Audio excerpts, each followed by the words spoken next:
Selamat pagi, perkenalkan saya Askal Verika. Sebagai pembicara tim pro dengan mosi kali ini, Dewan ini mendukung peralihan permanen pendidikan tersier ke format daring. Kami meyakini bahwa mosi ini bukan hanya rasional, tetapi juga penting dan mendesak untuk menjawab berbagai ketimpangan serta tuntutan zaman yang tak bisa kita hindari. Kami dengan tegas menyatakan bahwasannya kami mendukung penuh peralihan permanen pendidikan tersier ke format daring. Karena kami yakin mosi ini bukan hanya sekedar tentang teknologi dalam pendidikan, namun menyangkut pembahasan sistematik terhadap akses, efisiensi, dan relevansi pendidikan tinggi di Indonesia. Maka dalam pidato saya akan menyampaikan 3 poin utama yang masing-masingnya akan membuktikan bahwasannya pendidikan tersier ini secara daring tidak hanya mungkin tetapi juga lebih unggul, adil, dan juga relevan. Pertama-tama, untuk memperjelas arah perdebatan ini, izinkan saya memberikan sebuah batasan. Yang dimaksud dengan pendidikan tersier ialah pendidikan tingkat lanjut setelah menengah atas, seperti universitas, politeknik, atau institusi pendidikan tinggi lainnya. Dan format daring ialah metode pembelajaran yang sepenuhnya kita lakukan secara digital melalui jaringan internet atau yang biasa kita sebut online, yaitu tanpa kehadiran fisik secara rutin di ruang kelas ataupun kampus. Dan sementara itu, peralihan permanen berarti kebijakan ini bukanlah bersifat sementara atau tanggapan darurat, melainkan diterapkan sebagai model utama dan jangka panjang dalam proses belajar mengajar di perguruan tinggi.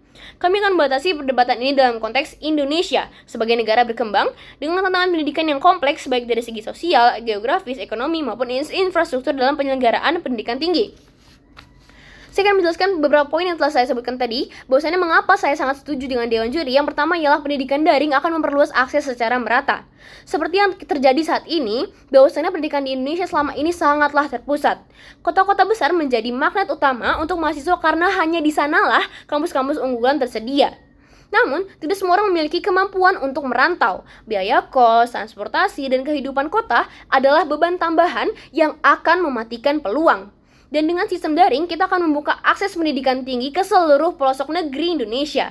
Mahasiswa di Papua, pulau-pulau kecil di Maluku, ataupun di Kalimantan dan Sulawesi, itu bisa saja mengikuti perkuliahan dari Universitas Indonesia, Universitas Gadjah Mada, ataupun Institut Teknologi Bandung yang tidak tanpa mengharuskan mereka untuk pindah tempat tinggal. Dan hal ini bukan sekedar mimpi, karena hal ini sudah terbukti dan terjadi saat adanya pandemi. Platform seperti Google Classroom, Zoom, ataupun Ruang Guru, dan platform lokal lainnya memungkinkan ribuan mahasiswa untuk tetap belajar meskipun dari rumah. Dan tentu kita tidak bisa menutup mata terhadap kenyataan bahwa infrastruktur digital di Indonesia masih belum merata.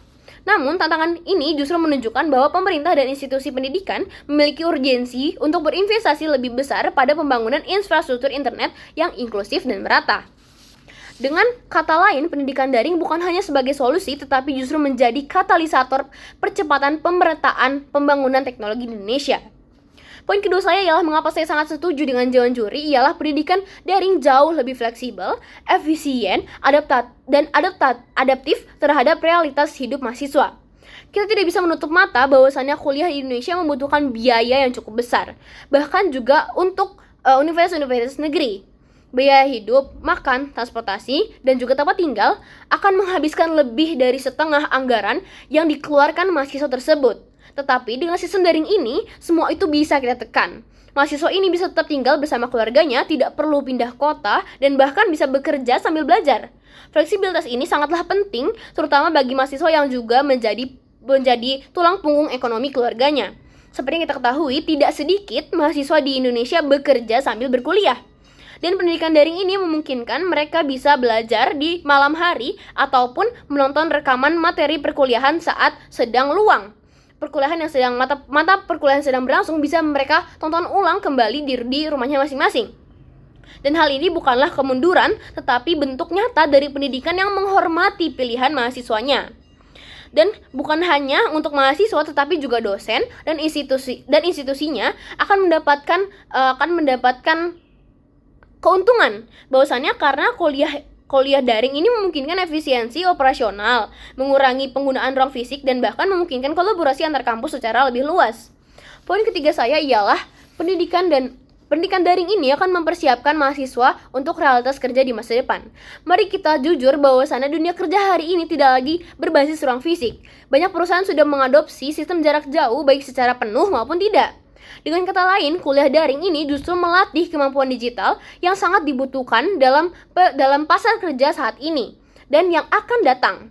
Mahasiswa yang terbiasa dengan kuliah daring akan unggul dalam berbagai hal. Yang pertama ialah manajemen waktu mandiri. Yang kedua ialah komunikasi virtual. Yang ketiga kolaborasi digital. Yang keempat pemecahan masalah secara daring. Yang kelima ialah literasi teknologi.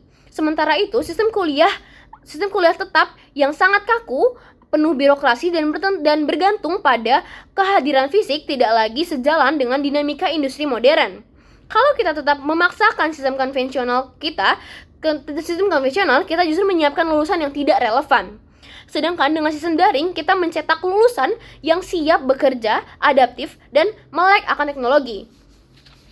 Selanjutnya, sebagai akhir kata, saya akan menyampaikan bahwasannya pendidikan ini tidak boleh eksklusif. Pendidikan harus bisa menjangkau, menyesuaikan diri, dan memberdayakan. Dengan pendidikan daring, kita bisa memberikan kesempatan kepada lebih banyak anak bangsa untuk belajar, bertumbuh, dan juga berkontribusi. Kita bisa menciptakan sistem pendidikan yang fleksibel, efisien, dan juga sejajar dengan kebutuhan dunia modern saat ini.